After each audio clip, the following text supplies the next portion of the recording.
तुम्ही टॉयलेटला गेला आणि दिसलं तुम्हाला नाही, त्यांनी केलं होतं. आणि भीती वाटली?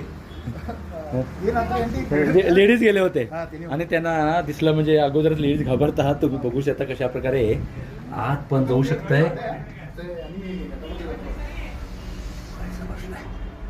आणि मी त्यांना 2 सापांची नावं सांगितली होती.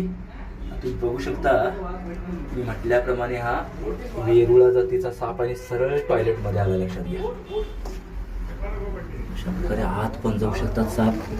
असं त्याला पकडतो तो सगळं स्वभावावरती अवलंबून आहे. 1 इंच हालायला तयार नाही आहे. सगळं सापाच्या स्वभावावरती अवलंबून आहे. हा फार हट्टी साप आहे. लक्षात घ्या हा मरेल पण भीत नाही, सरकत नाही. लक्षात घ्या याचा स्वभाव असा आक्रमक असतोय, रागीट असतोय. आणि बरेच वेळा टॉयलेटमध्ये हा साप येऊ शकतोय. पाण्याच्या ठिकाणी, घाणीच्या ठिकाणी, गटरमध्ये वगैरे हा साप येऊ शकतोय. लेडीजना दिसला तो आत गेला आणि पळून गेला आणि म्हणजे फक्त हीच जात असल्यामुळे ते शक्य होतं. लक्षात घ्या जवळनं बघू शकता त्याच्या स्वभावावरती बरंच काय अवलंबून असतंय. कशा व्ही सारखा शेप आणि त्याच्यातील रेगा या जवळनं शक्यता दाखवण्याचा प्रयत्न करतोय. आता मात्र तो उड्या मारतोय, उड्या म्हणून चावायला येतोय. मग पकडताना तुम्ही बघितला म्हणजे किती हट्टी असतोय. आणि ह्याला लोक मग सहज मारू शकतात कारण जाऊन पकडतोय. आपल्याला आश्चर्य वाटते सगळं सर्वात रागीट साप आहे.